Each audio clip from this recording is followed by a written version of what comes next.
Cette convention entre la ville de Paris, Paris 2024 et Cité Unie propose de verser des fonds pour développer l'usage des services civiques dans les infrastructures sportives parisiennes.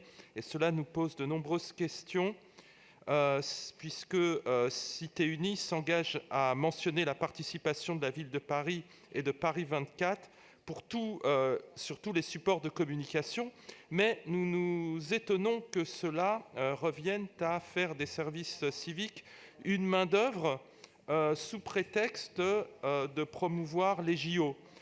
Cette main-d'œuvre des services civiques est une main-d'œuvre particulièrement peu rémunérée, qui va d'ailleurs se rajouter aux personnes éloignées de l'emploi qui seront formées dans le cadre de Tous en Jeu, sans qu'on sache très bien la pérennisation de ces emplois à l'issue des Jeux.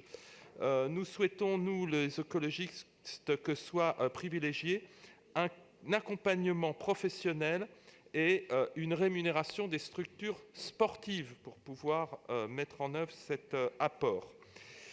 Si nous ne pouvons être que favorables au développement du sport santé, bien qu'il semble que l'adjointe à la santé du 19e arrondissement ait été peu associée au projet, une question subsiste, c'est la question de former les associations parisiennes partenaires sur le volontariat et l'engagement dans le cadre des Jeux Olympiques.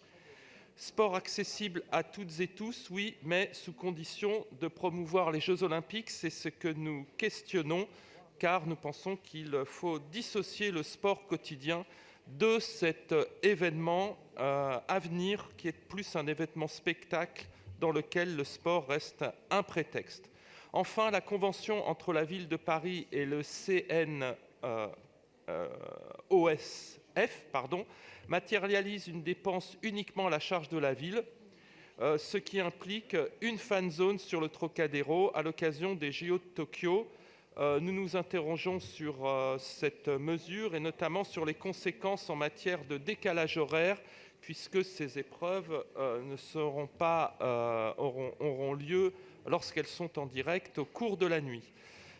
C'est la raison pour laquelle le groupe écologiste s'abstiendra sur cette délibération, en soulignant que la ville de Paris s'honorerait, à l'occasion des JO de Tokyo, à demander aux autorités japonaises des informations véritables et sincères sur les conséquences sanitaires de la catastrophe de Fukushima sur les territoires où vont se dérouler des épreuves notamment.